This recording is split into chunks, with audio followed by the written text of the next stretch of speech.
Уже завтра во Владикавказе стартует третий международный турнир по вольной борьбе «Аланы-2019». Он ежегодно проводится при поддержке главы республики Вячеслава Битарова.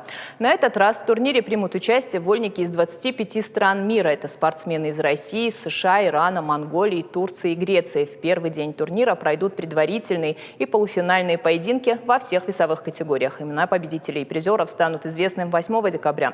Как готовятся к масштабному спортивному событию, узнавал Хетак Плиев. Следующее задание, ребята, слушаем. 3 минуты на руках, боремся. Именитые спортсмены США, Ирана, Монголии, Бурятии, Северной Осетии. Интенсивные тренировки с самого утра. Времени немного. На отработку каждого приема считанные минуты. Сборные готовятся к третьему международному турниру по вольной борьбе «Аланы». Проходят тренировки в Академии борьбы.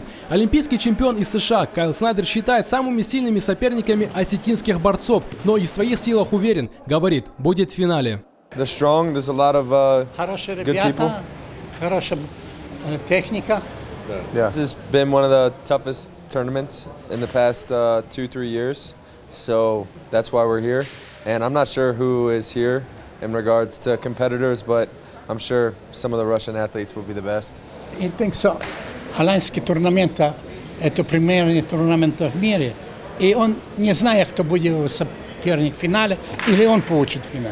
Тренеры сборных делятся своим опытом с ребятами, помогают и спортсменам из других команд. В Академии царит дружеская атмосфера, несмотря на соперничество. Главный тренер сборной США отмечает, подготовку к чемпионату в республике провели на высшем уровне. It's a great tournament. It's a newer event that's been around a couple of years, 2-3 years, and it has emerged as one of the strongest on the entire calendar in the fall. So we're excited to be here. Это компетиция новая. И очень приятно нам, что мы на этой компетиции, но это новый календарь для нас.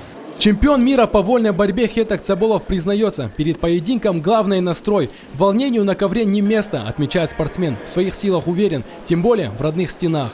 Хотел побороться здесь, выступить и дома, родные стены, да и давно здесь не боролся. В прошлом году так получилось, что в первую схватку я проиграл. Хотелось побольше дома побороться. Думаю, в этот раз все будет по-другому. Надеюсь, будем побеждать. Турнир «Аланы» проводится при поддержке главы республики Вячеслава Битарова. Победителей и призеров соревнований ждут не только рейтинговые очки, но и ценные призы. Общий призовой фонд – $100 000.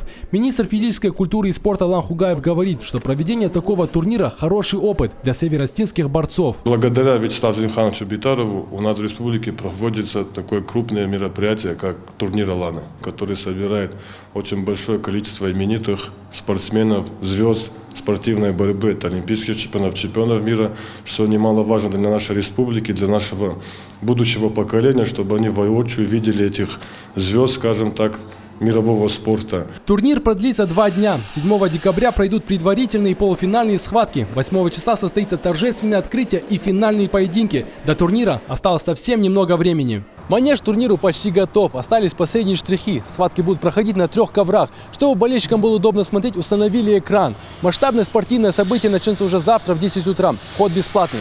Хетак Плиев, Александр Каджаев, Сабина Гатагова, Сергей Гаглоев. Новости Осетии.